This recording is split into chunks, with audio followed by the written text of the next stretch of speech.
Assalamualaikum warahmatullahi wabarakatuh. Perkenalkan, nama saya Nika Wijaya dengan NIM D1601342. Di sini saya akan menjelaskan tentang pembentukan otonomi daerah baru dengan konflik-konfliknya. Pembentukan otonomi daerah baru memiliki konflik-konflik lokal tersendiri.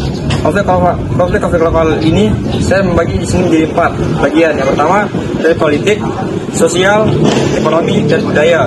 Dalam segi politik, perbedaan pandangan pejabat-pejabat negara dalam melaksanakan tujuan dan sistem pemerintahan sehingga memiliki ketimpangan-ketimpangan yang berbeda antara pemerintahan satu dengan pemerintahan yang lain.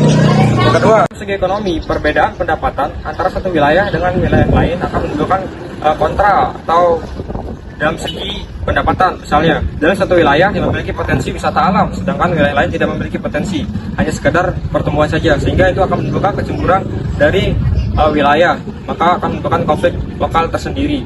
Sedangkan di dalam sistem lain, dalam sistem budaya, yang mana dalam satu budaya memiliki adanya pandangan bahwa adanya etnosentrisme atau menganggap bahwa budaya ini lebih tinggi dari budaya lain, sehingga akan menimbulkan konflik lokal tersendiri.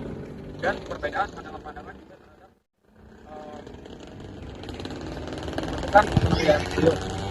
dan dalam segi sosial, perbedaan cara hidup masing-masing akan menimbulkan kontra-kontra juga terhadap wilayah-wilayah dalam menurut dan pengaruh dalam otonomi daerah. Ini saya mengambil contoh yang pertama dari Kabupaten Pasuruan dan Kabupaten Blitar yang saling memperebutkan wilayah potensi wisata alam hingga prosesnya ke pengadilan. Terus yang kedua, saya mengambil contoh dari pembentukan otonomi daerah yang baru-baru ini terjadi, yaitu Papua, yang mengakibatkan 2 orang mahasiswa tewas akibat aksi demonstran menolak dari pembentukan otonomi daerah baru tersebut. Dan juga dalam sisi masyarakat ada yang tidak setuju dan ada yang setuju dari pembentukan otonomi daerah tersebut. Nah, bagaimana sih cara mengantisipasi dan menanggulanginya? Cara mengantisipasinya yaitu membuat payung hukum yang kuat agar pemerintahan atau otonomi daerah itu berjalan dengan seksama atau lancar.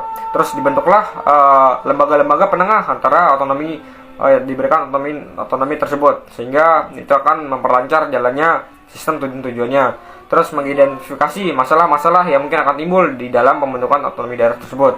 Nah, bagaimana sih cara menanggulanginya? Yaitu melakukan sosialisasi kepada masyarakat agar hal-hal serupa tidak terulang lagi. Terus melihat potensi-potensi wisata agar satu wilayah dengan satu wilayah itu memiliki kerjasama yang pas dalam segi wisata maupun pertumbuhan, hingga pendapatan akan meningkat dan drastis.